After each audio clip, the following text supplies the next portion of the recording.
It's a market that business has been slow to tap, but the signs are that several well-established names are now gearing up to take advantage of the so-called pink dollar, the spending power of the gay and lesbian community. Accounting for about 10% of the overall market, research from Australia suggests that it's a group business ignores at its peril. From Sydney, Michael Peshat reports. In Sydney, this is the season of the annual Gay Mardi Gras, an extraordinary parade by the city's gay and lesbian communities. 500,000 people line the streets to watch the floats, but those involved are flaunting much more than just their bodies. The Mardi Gras is a vivid demonstration of gay and lesbian spending power. It's the single biggest money-earning special event in the Australian calendar, pumping nearly $40 million into the local economy alone. The gay market is something companies can no longer afford to ignore. Lesbians earn $100 a week more than the average woman. Lesbians are, I think it was 12 times more likely to have a tertiary degree than the average Australian, let alone the average woman. We have more disposable income. I think really it's the advertisers' loss if they ignore us. Multinationals as well as corner shops are chasing the so-called pink dollar. This music comes from a CD called Sensual Classics, put out by Warner's. As is clear from the cover, it was initially marketed specifically at the gay community.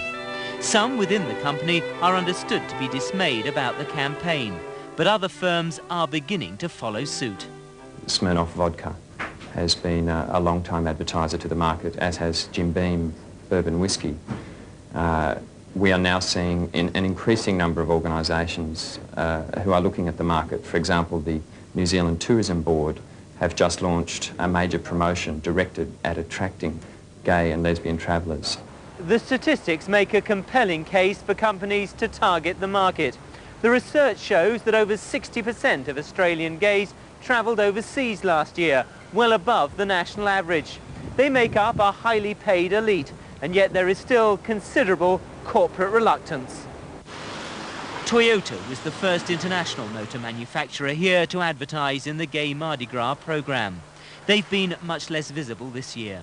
All concerned are acutely aware of the stigma that might be attached to being too closely associated with gay consumers. But according to those in the industry, that can be overcome, depending on where you actually place the ads.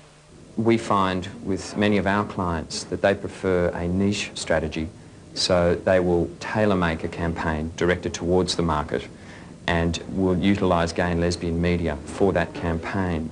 Now that sort of a campaign can be handled in a very sensitive way. Tellingly, the Sydney Mardi Gras has so far failed to attract a single major corporate sponsor.